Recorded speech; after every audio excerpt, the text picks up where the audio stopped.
فضیلت الشیخ محمد ابراہیم بھٹی صاحب حفظہ اللہ تعالی کہ امام نصیحت فرمائیں۔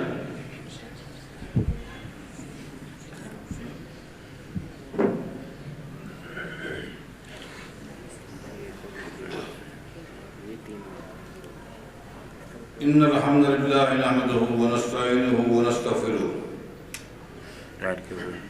ونعوذ باللہ من شرور انفسنا ومن سیئات اعمالنا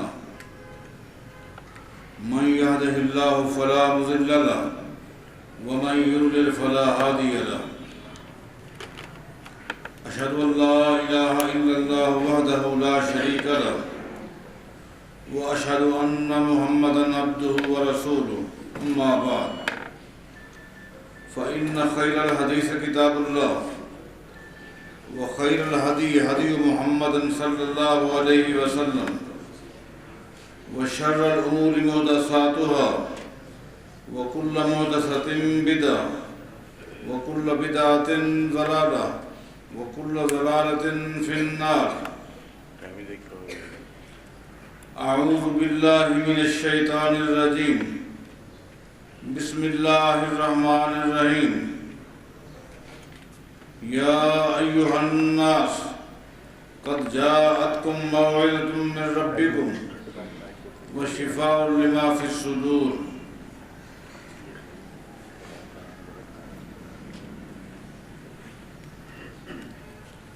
یہ بات آپ جانتے ہیں کہ پوری کائنات میں جتنی بھی چیزیں ہیں، چاہے وہ فرشتے ہوں، جنات ہوں، انسان ہوں، انسانوں میں افضل ترین ہستیاں انبیاء ہوں یا کوئی اور چیز ہو، سب کا تعلق اللہ کے ساتھ جو ہے وہ خالق المخلوق کا ہے، عابد المعبود کا ہے۔ سوائے قرآن کریم کے باقی کائنات میں جتنی بھی چیزیں، سب کا کیا تعلق ہے؟ خالق اور مخلوق۔ اللہ خالق ہے، یہ مخلوق ہے۔ پوری کائنات عابد ہے، وہ معبود ہے۔ صرف قرآن کریم کے کہ وہ کیا ہے؟ وہ کلام اللہ ہے، غیر مخلوق ہے۔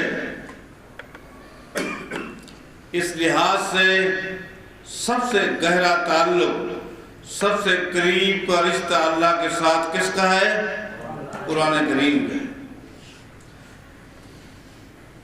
دنیا میں رہنے والا جو شخص اللہ کے ساتھ اپنا رشتہ قریب اور مضبوط کرنا چاہتا ہے، اتنا زیادہ وہ قرآن کریم کے ساتھ اپنا تعلق قائم کرے۔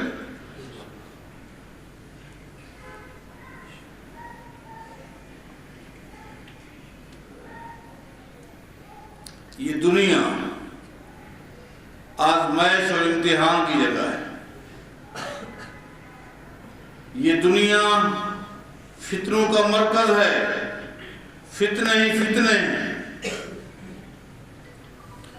زمین پر جتنے بھی فتنے پیدا ہوں گے یا ہیں قیامت تک، تمام فتنوں کا علاج بھی قرآن کریم میں۔ سب سے خطرہ تو فتنوں کا ہوتا ہے نا، تمام فتنوں کا علاج قرآن کریم ہے۔ آپ کو معلوم ہے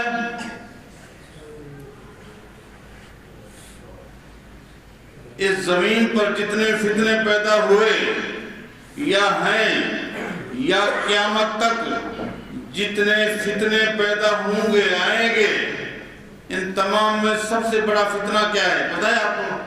نبی علیہ السلام فرماتے ہیں لا فتنۃ اعظم من فتنۃ الدجال۔ سب سے بڑا فتنہ دجال کا فتنہ ہے۔ جب دجال آئے گا بڑے بڑے عابد، زاہد، متقی، پرہیزگار اس فتنے کی زد میں آ کر گمراہ ہو جائیں گے، کافر ہو جائیں گے۔ سب سے بڑا فتنہ، اس کا علاج بھی کیا ہے؟ نبی علیہ السلام کا فرمان ہے، من حافظ 10 آیات من سورۃ الکہف عصم من فتنۃ الدجال۔ دنیا کا جو شخص خالی سورہ کہف کی ابتدائی 10 آیتیں یاد کر لے، ان کے مفہوم کو یاد کر لے، ان کے ترجمے کو یاد کر لے اور اس کے مطابق اپنا عقیدہ اور عمل بنا لے، 10 آیتیں۔ قرآن کریم میں سورہ کہف کی 10 آیتیں، جو شخص ان کو یاد کر لے، ان کا ترجمہ سمجھ لے اور اس کے مطابق اپنا عقیدہ اور عمل بنا لے، اگر اس کی زندگی میں دجال بھی آ جائے گا تو اللہ تعالیٰ دجال کے فتنے سے بھی اس شخص کو محفوظ کر لے گا۔ یہ تو 10 آیات ہیں، اور جس خوش نصیب کے سینے میں پورا قرآن کریم ہو، اس کے بارے آپ کیا کہیں گے؟ اس کا کیا مقام ہے، اس کا کیا مرتبہ ہے؟ اس کا تو آپ اندازہ لگا ہی نہیں سکتے۔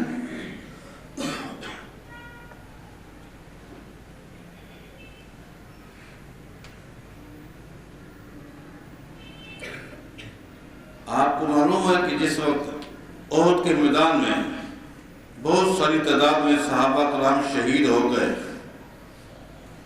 تو ہر ایک کے لیے قبر کھودنا صحابہ کرام کے لیے مشکل تھا، اس لیے نبی علیہ السلام نے اجازت دی، ایسا کریں ایک ایک دیا گیا۔ نبی علیہ السلام ہر قبر کے قریب تشریف لاتے اور نبی علیہ السلام فرماتے، ان 3 شہداء کی طرف اشارہ کرتے، ایہم اکثر اخذن للقرآن۔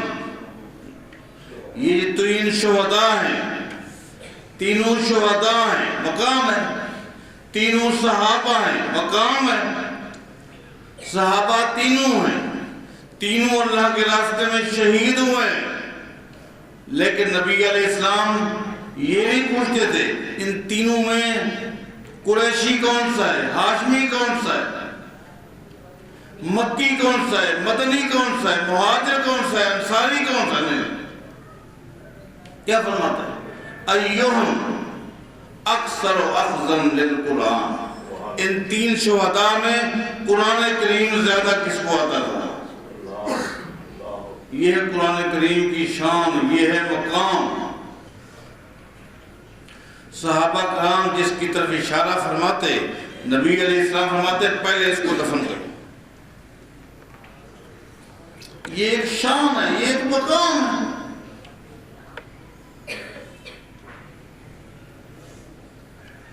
قرآن کریم کیا ہے؟ اللہ کے بندو، یہاں 2-4 باتیں عرض کروں گا۔ ایک تو یہ ہے قرآن کریم کا پڑھنا اجر و ثواب، اس میں کوئی شک نہیں۔ ایک حرف کی تلاوت پر 10 نیکیاں، کوئی شک نہیں۔ خالی تلاوت کا اجر ہے، ثابت ہے۔ لیکن اس قرآن کریم کو اللہ تعالیٰ نے اس لیے نازل نہیں کیا کہ خالی اس کی تلاوت کرتے رہو اور ثواب لیتے رہو، نہیں۔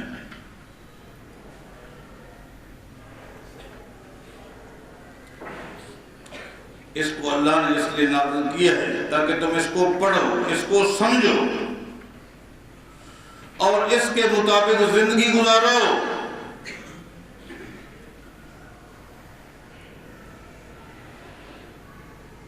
سید عائشہ رضی اللہ تعالیٰ عنہ سے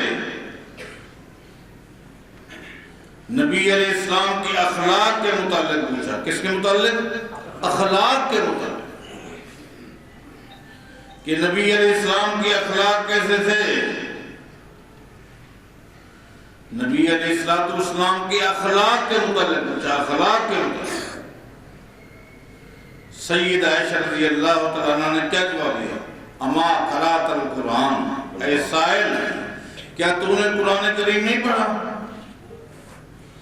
سوال قرآن کریم کے بارے نہیں تھا، سوال تھا نبی علیہ السلام کے اخلاق کے بارے میں. سید عائشہ رضی اللہ تعالیٰ عنہ نے کیا فرمایا؟ اما قرأت القرآن، اے سائل، اے سوال کرنے والے کیا تو نے قرآن کریم نہیں پڑھا؟ کان خلقہ القرآن، جو کچھ قرآن کریم میں ہے یہ میرے پیغمبر کا اخلاق ہے. اللہ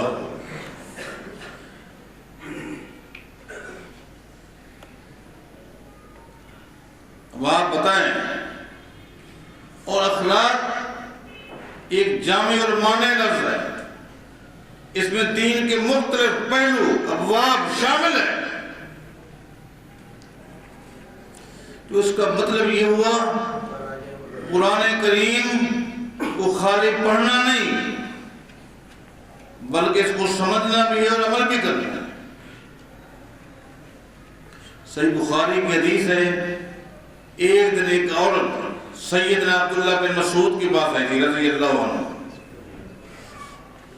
اور سیدنا عبداللہ بن مسعود رضی اللہ تعالیٰ عنہ کے ایک درس کا اس نے حوالہ دیا تھا کہ آپ نے اپنے ایک درس میں یہ مسئلہ بیان کیا ہے کہ جو عورت اس طرح کی حرکات کرتی ہے، چہرے کے بال اکھیڑ لیتی ہے، دانت تشواتی ہے، یہ کرتی ہے وہ کرتی ہے. چند عورتوں کے آپ نے حوالے دیے تھے جو یہ کرتی ہیں، تو ایسی عورتوں پر اللہ تعالیٰ نے اپنی کتاب میں لعنت بھیجی ہے.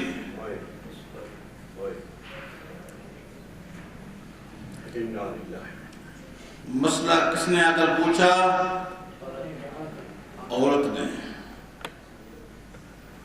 اس کا مطلب یہ اگر کوئی خطیب کوئی بات بیان کرے اور آپ کو وہ نہ ملے آپ کا حق بنتا ہے اس عالم کا احترام کریں، لیکن آپ حوالہ معلوم کریں. اس کا مطلب یہ ہے کہ پہلا کام یہ ہے کہ آپ حوالہ تلاش کریں، مل جائے تو ٹھیک ہے ورنہ آپ رابطہ کریں. اس سے آپ کو بھی فائدہ ہوگا، اس عالم کو بھی فائدہ ہوگا کہ آئندہ بغیر دلیل کے حوالے کے بات نہیں کرے گا.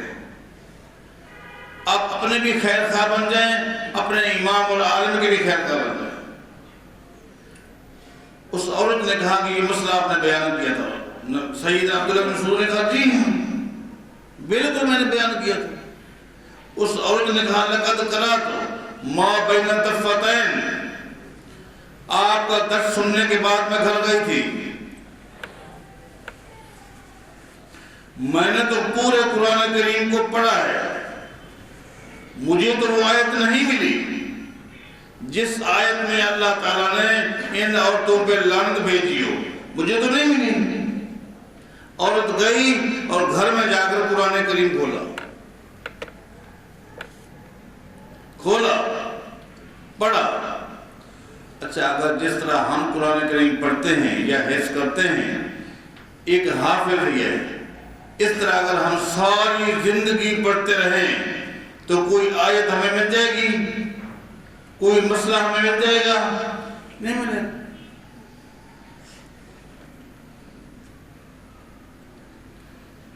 مسئلہ کیسے ملے گا؟ اگر کوئی حافظ کے پاس علاقے والا آتا ہے اور کہتا ہے حافظ صاحب آپ یہ بتائیں جس عورت کا خامن فوت ہو جائے اس کو کتنا عدت گزارنی چاہیے، اس وقت حافظ قرآن کریم اتفاق سے پڑھ رہا ہو اور کہہ رہا ہو والذین یتوفون منکم وَيَذَرُونَ أَزْوَاجًا يَتَرَبَّصْنَ بِأَنفُسِهِنَّ أَرْبَعَةَ أَشْهُرٍ وَعَشْرًا. آیت اس کے زبان پر تھی، قرآن کریم کا قاری تلاوت کر رہا تھا، اتنے میں کسی نے آ کر مسئلہ پوچھا اور اسی آیت کے بارے پوچھا. وہ حافظ کیا کہتا ہے؟ اگر وہ حافظ ہے نا وہ کہے گا ہوگی لیکن مجھے پتہ نہیں کہاں ہے. کیوں؟ خالی حافظ تھا. اگر حافظ کے ساتھ ساتھ قرآن کریم کا ترجمہ مسائل اس کو آتے ہوتے وہ آیت بتائے گا. اس کا مطلب یہ کہ اس عورت نے اس طرح نہیں پڑھا تھا جس طرح ہم گھروں میں پڑھتے ہیں. اس نے پڑھا تھا سمجھ کر.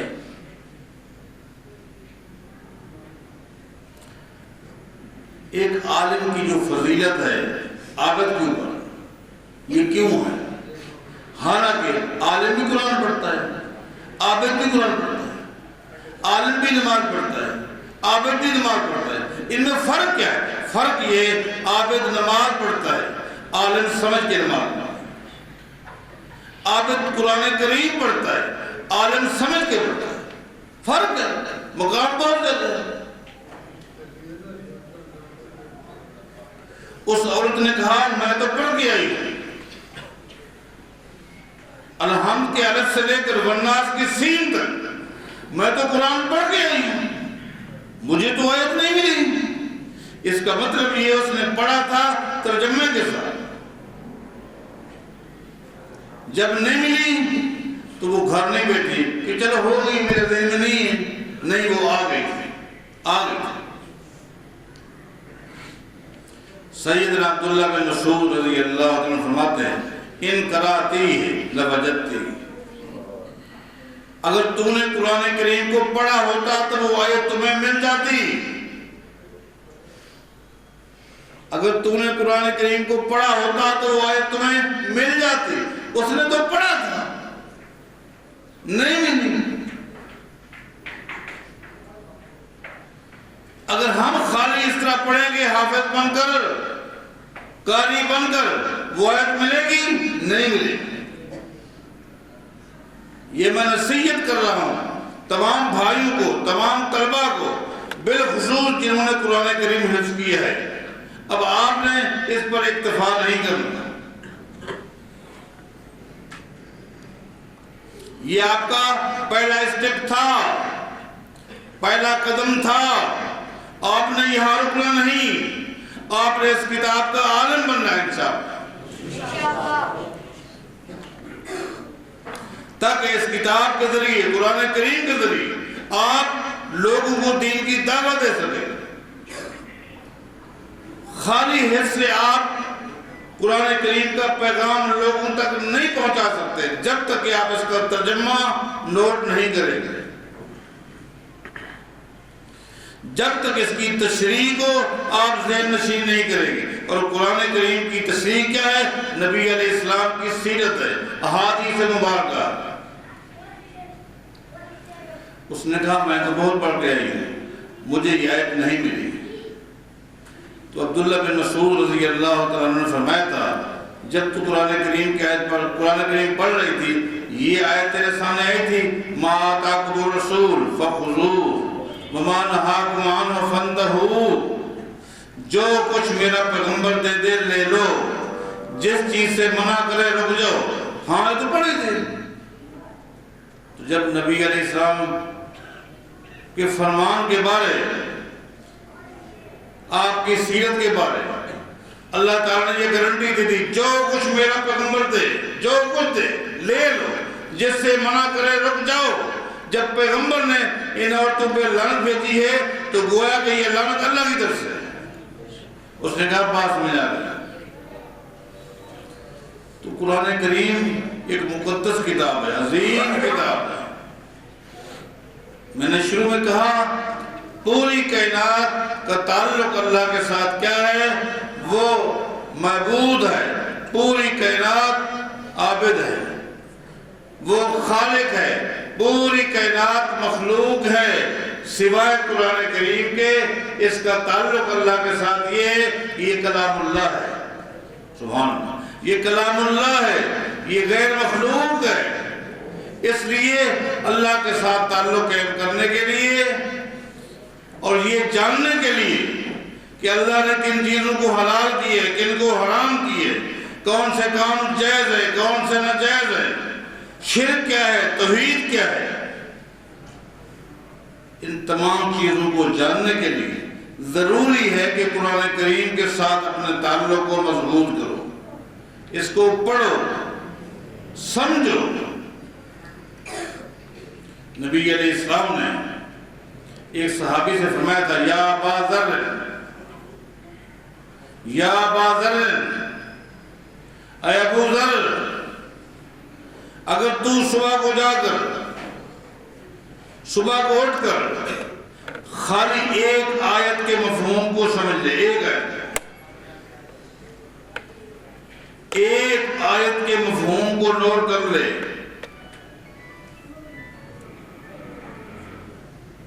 مفہوم کو نوٹ کرنے کا مطلب یہ ہے قرآن کریم کی ایک آیت کو تو یاد کر لے، سمجھ لے، صحیح ادائیگی کے ساتھ اس کی تلاوت، اس کا ترجمہ، اس سے نکلنے والے مسائل، کس چیز سے اللہ نے منع کیے، کس چیز کا حکم دیے، اس کے مطابق عمل بنا۔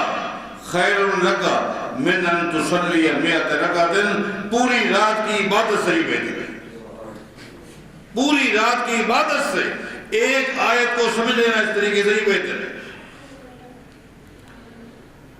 تو اس لحاظ سے میں کہوں گا یہ ایک بہت بڑا اعزاز ہے، شرف کی بات ہے کہ اللہ تعالیٰ نے جن کو اس کتاب کے ساتھ تعلق رکھنے کی توفیق عطا فرمائی، بالخصوص جو قرآن کریم کو حفظ کرنے والے ہیں، حفظ کرتے ہیں، اپنے سینے میں اس کو بٹھاتے ہیں، اللہ کیسی کتاب۔ آخری بات بتاتا ہوں، یہ وہ کتاب ہے جس کی آپ تلاوت کرتے ہیں، آپ کے اساتذہ کرام تلاوت کرتے ہیں، یہ امت تلاوت کرتی ہے۔ آپ کو پتہ ہے اس قرآن کریم کی سب سے پہلے تلاوت کس نے کی؟ سب سے پہلے اس قرآن کی تلاوت کرنے والا اللہ تعالیٰ ہے۔ اللہ سب سے پہلے اس کتاب کی تلاوت کرنے والا اللہ، انہی الفاظ کو جبریل کے بعد کائنات کے امام محمد رسول اللہ آج تک اور قیامت تک، یہ ایک بہت بڑا اعزاز ہے، دنیا میں بھی اعزاز ہے۔ حافظ قرآن کے ہوتے ہوئے کوئی نازلے والا مصلی پر نہیں آ سکتا۔ فَلْيَؤْمُكُمْ عَالَمَكُمْ بِكِتَابِ اللَّهِ، جو کتاب اللہ کا سب سے بڑا عالم ہوگا مصلی پر وہی جائے گا۔ دین اسلام نے عمر کی قید نہیں لگائی کہ باپ جائے گا بیٹا پیچھے کھڑا ہوگا، دادے کے ہوتے ہوئے پوتا مصلی پر نہیں جا سکتا، نہیں، فلاں جائے گا فلاں نہیں۔ فَلْيَؤْمُكُمْ عَالَمَكُمْ بِكِتَابِ، دنیا میں بھی اعزاز اسی کے لیے، قیامت کے دن بھی، اور جنت میں داخلے کے وقت بھی ان کو اعزاز ملے گا۔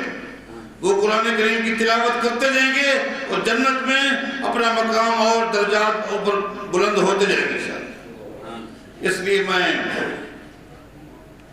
ان بچوں کو، ان بچوں کے والدین کو، اساتذہ کرام کو اور اسی طرح ادارے کے ذمہ داران کو مبارکباد پیش کرتا ہوں۔ اللہ تعالیٰ ان اداروں کو تا قیامت قائم رکھے۔ دیکھیں یہ ایک بہت بڑا اس پرفتن دور میں ایک بہت بڑا کام ہے، کیسا اہتمام کیا ہوا ہے، اساتذہ کا اہتمام، آپ کی رہائش کا بندوبست، کھانے پینے کا بندوبست، آپ کی تمام سہولیات کا احساس کرنا، اور کس کے لیے؟ قرآن کریم احادیث کی تعلیم کے لیے۔ بتاؤ، بڑا افسوس ہوتا ہے کیسا شیطان کا حملہ ہے، کیسا اغیار کا اس امت پر حملہ ہے۔ جو بچہ ذہین ہے، عقیل ہے، فطین ہے، اس کے لیے انتخاب ہے عصری علوم کا، وہ اسکول میں جائے گا، وہ کالج میں جائے گا۔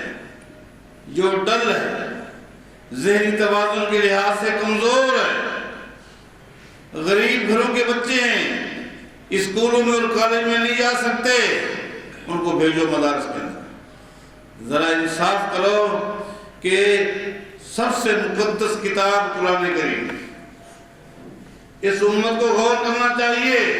اس مقدس کتاب کی تعلیم کے لیے آپ نے کس ٹیم کا انتخاب کیا ہوا ہے، اور عصری علوم کے لیے آپ نے کن کا انتخاب کیا ہوا ہے؟ پھر انقلاب کیسے آئے گا؟ انقلاب کیسے آئے گا؟ تبدیلی کیسے آئے گی؟